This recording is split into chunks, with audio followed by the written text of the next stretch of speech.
ನಾಡಿನ ದಾರಿಯಲ್ಲಿ ಆ ಬಸ್ ತಣ್ಣಗೆ ಸಂಚರಿಸುತ್ತಿತ್ತು. ಆದರೆ ಇದೇ ಹೊತ್ತಿನಲ್ಲಿ ಅವಘಡ ನಡೆದು ಹೋಗಿದೆ. ನೋಡ್ತಿದ್ದಂತೆ ಬಸ್ ಹೊತ್ತಿ ಉರಿದಿದೆ. 36 ಮಂದಿ ಪವಾಡದ ರೀತಿ ಪಾರಾಗಿದ್ದಾರೆ.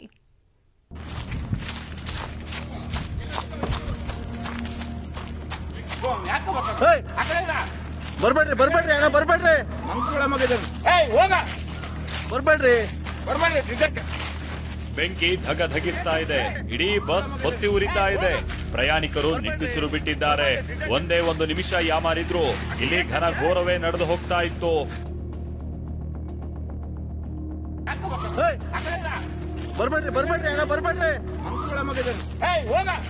ನಿನ್ನೆ ರಾತ್ರಿ 8:30 ಸುಮಾರು ಶಿವಮೊಗ್ಗ ಜಿಲ್ಲೆ ಹೊಸನಗರದ ನಿಟ್ಟೂರಿನಿಂದ NL01B1237 ಸಂಖ್ಯೆಯ ನಾನ್ ಎಸಿ ಬಸ್ ಬೆಂಗಳೂರಿನತ್ತ ಹೊರಟಿತ್ತು. ಡ್ರೈವರ್ ಹಾಗೆ ನಿರ್ವಾಹಕ ಸೇರಿ 38 ಮಂದಿ ಬಸ್ನಲ್ಲಿದ್ರು. ಆದ್ರೆ 10:30 ಹೊತ್ತಲ್ಲಿ ಡೀಸೆಲ್ ಟ್ಯಾಂಕರ್ಗೆ ಬೆಂಕಿ ಹೊತ್ತಿದೆ. ರಿಪ್ಪನ್ಪೇಟೆಯಿಂದ 10 ಕಿಲೋಮೀಟರ್ ದೂರದಲ್ಲಿ ಬೆಂಕಿ ಜಾಸ್ತಿಯಾಗಿದೆ. ಇದನ್ನ ಕಂಡು ಡ್ರೈವರ್ ಗಾಬರಿಗೊಂಡಿದ್ದು ಮರಕ್ಕೆ ಡಿಕ್ಕಿ ಹೊಡೆದಿದ್ದಾನೆ. ವ್ಯಾಪಿಸ್ತಾ ಇದ್ದ ಬೆಂಕಿ ನಡುವೆ ತುರ್ತು ನಿರ್ಗಮನದ ಡೋರ್ನಿಂದ ಪ್ರಯಾಣಿಕರು ಹೊರ ಬಂದಿದ್ದಾರೆ.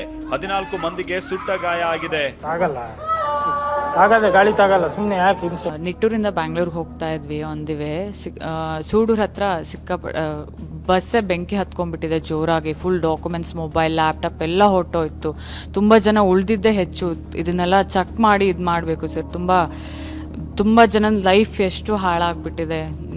ಉಳಿದಿರೋದೇ ನಾವೆಲ್ಲ ಗ್ರೇಟ್ ಆ್ಯಕ್ಚುಲಿ. ಪ್ರಯಾಣಿಕರು ಕೆಳಗಿಳಿದ ಕೆಲ ನಿಮಿಷಗಳಲ್ಲೇ ಇಡೀ ಬಸ್ ಧಗಿಸಿದೆ.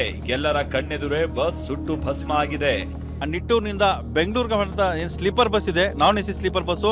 ಇದು ಹೊಸನಗರ ರಿಪ್ಪನ್ಪೇಟೆಯಿಂದ ಮುಂದೆ ಬಂತ ಸೂಡೂರು ಮತ್ತೆ ಅರಸಾಳಿದೆ. ಈ ರಾಜ್ಯ ಹೆದ್ದಾರಿ ಇದೆ. ಈ ರಾಜ್ಯ ಹೆದ್ದಾರಿಯಲ್ಲಿ ಅದು ದುರಂತ ಆಗಿದೆ. ಆ ಬಸ್ಗೆ ಆಕಸ್ಮಿಕವಾಗಿ ಬೆಂಕಿ ಹತ್ತಿದೆ. ಆ ಬೆಂಕಿ ಹತ್ತಿದ ಪರಿಣಾಮವಾಗಿ ಆ ಬಸ್ಸು ಕೆಲವೇ ಕ್ಷಣಗಳಲ್ಲಿ ಸುಟ್ಟು ಭಸ್ಮಾಗಿದೆ. ಸದ್ಯ 8 ಗಾಯಾಳುಗಳು ಆಸ್ಪತ್ರೆಯಲ್ಲಿ ಚಿಕಿತ್ಸೆ ಪಡೆಯುತ್ತಿದ್ದಾರೆ. ಅಗ್ನಿ ಅವಘಡದಲ್ಲಿ ಲಗೇಜ್, ಲ್ಯಾಪ್ಟಾಪ್, ಮೊಬೈಲ್ ಬೆಂಕಿಗೆ ಆಹುತಿಯಾಗಿವೆ. ರಿಪ್ಪನ್ಪೇಟೆ ಪೊಲೀಸರು ತನಿಖೆ ನಡೆಸ್ತಾ ಇದ್ದಾರೆ. ಇನ್ನು ಪ್ರಾಥಮಿಕ ತನಿಖೆ ಪ್ರಕಾರ ಡ್ರೈವರ್ ಆಸನದ ಹಿಂದಿನ ಇಸಿಎಂ ಬೋರ್ಡ್ ಶಾರ್ಟ್ ಸರ್ಕ್ಯೂಟ್ನಿಂದಾಗಿ ಸ್ಫೋಟಗೊಂಡಿದೆ. ಇದರಿಂದ ಬಸ್ನ ಬ್ರೇಕ್ ವ್ಯಾಕ್ಯೂಮ್ ವ್ಯವಸ್ಥೆ ನಿಷ್ಕ್ರಿಯಗೊಂಡು ಡ್ರೈವರ್ ನಿಯಂತ್ರಣ ತಪ್ಪಿ ಅವಘಡ ನಡೆದಿದೆ ಅಂತಾನೂ ಹೇಳಲಾಗ್ತಾ ಇದೆ.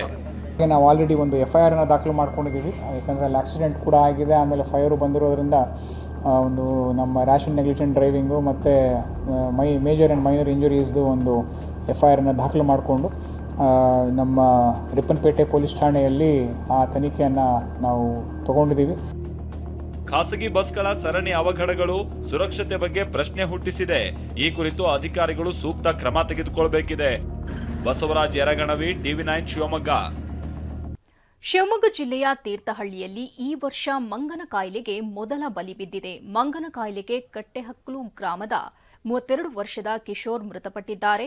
1 ವಾರದಿಂದ ಮಂಗನ ಕಾಯಿಲೆಯಿಂದ ಕಿಶೋರ್ ಬಳಲ್ತಿದ್ರು. ತೀರ್ಥಹಳ್ಳಿ ಜೆಸಿ ಆಸ್ಪತ್ರೆಗೆ ಕಿಶೋರ್ರನ್ನ ದಾಖಲಿಸಲಾಗಿತ್ತು. ಹೆಚ್ಚಿನ ಚಿಕಿತ್ಸೆಗಾಗಿ ಉಡುಪಿಯ ಮಣಿಪಾಲ್ ಆಸ್ಪತ್ರೆಗೆ ದಾಖಲಿಸಿದ್ರು. ಚಿಕಿತ್ಸೆ ಫಲಿಸದೆ ನಿನ್ನೆ ರಾತ್ರಿ ಆಸ್ಪತ್ರೆಯಲ್ಲಿ ಕೊನೆಯುಸಿರೆಳೆದಿದ್ದಾರೆ.